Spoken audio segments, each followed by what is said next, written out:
John, you're one of those people that pretty much makes every person in this world look bad. You study mycology, MD, practicing physician, CIO of Beth Israel.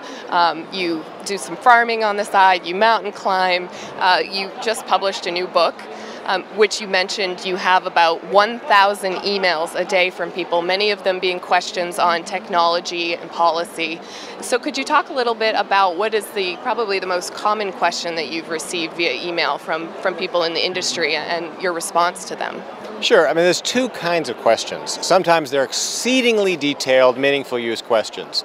You know, I am a part-time anesthesiologist who works in a regional healthcare center, and I only work on-site 2 days a week. Do I qualify for meaningful use? You know, things of that nature. But mostly what I'm getting are people who are trying to figure out how to survive as IT leaders in an era with overwhelming responsibility. So when we look at ICD-10, meaningful use, ACA, the HIPAA omnibus rule, providers are getting to the breaking point. IT professionals sometimes are on the receiving end of that frustration. And so I have to give advice like, don't worry, it's going to be okay. These will be the times we'll tell our grandchildren about. Don't look at your position, look at your trajectory. Think of how much we've done over the last 4 years and how the next 4 years will bring safety, quality, and efficiency. You will survive. So in some ways, that email is group therapy for the industry.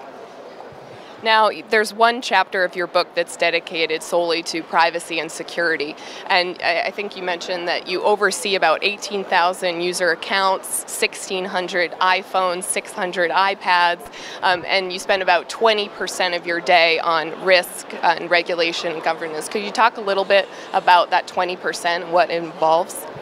So when you recognize that a CIO has limited authority but infinite accountability, you have to ask, how do you reduce risk to the point where government regulators and importantly patients will say, what you have done is reasonable?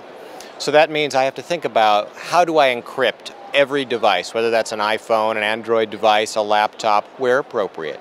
How do I protect the data center from attacks internal and external? So much of what I have to do is meet with my business owners and ask, what are the risks? Reputational risks, patient privacy breach risks, data integrity risks, and then in a multi-year way, put in risk mitigations. We're never going to be perfect. Go pick up a newspaper today and chances are some vendor will say, oh my God, there's a new vulnerability for which no patch exists. But we can put in place what I call a multi-layered defense of policy and technology to reduce risk and protect your reputation. Now, you're really ahead of the game in the privacy and security arena. You have a strong and well-known bring your own device encryption policy. You have very strong privacy and security policies for employees.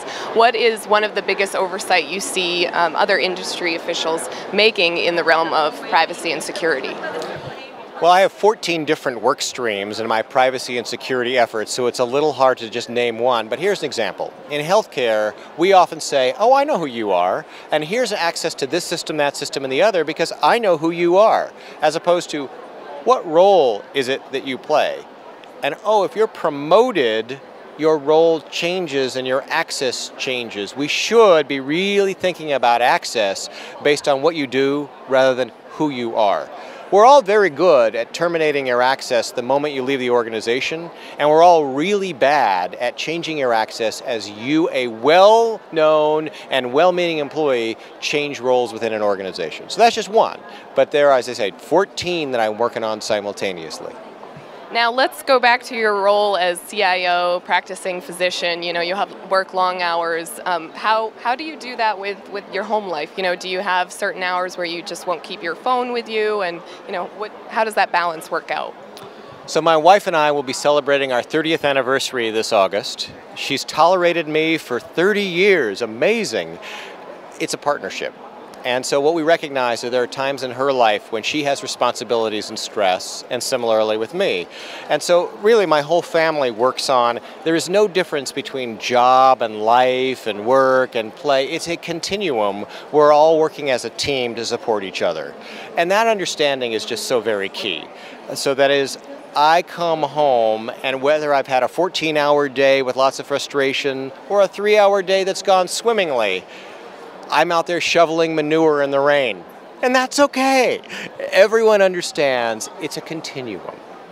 Well, John, it was a pleasure speaking with you, so thank you so much for speaking with me today. Well, a pleasure to speak with you.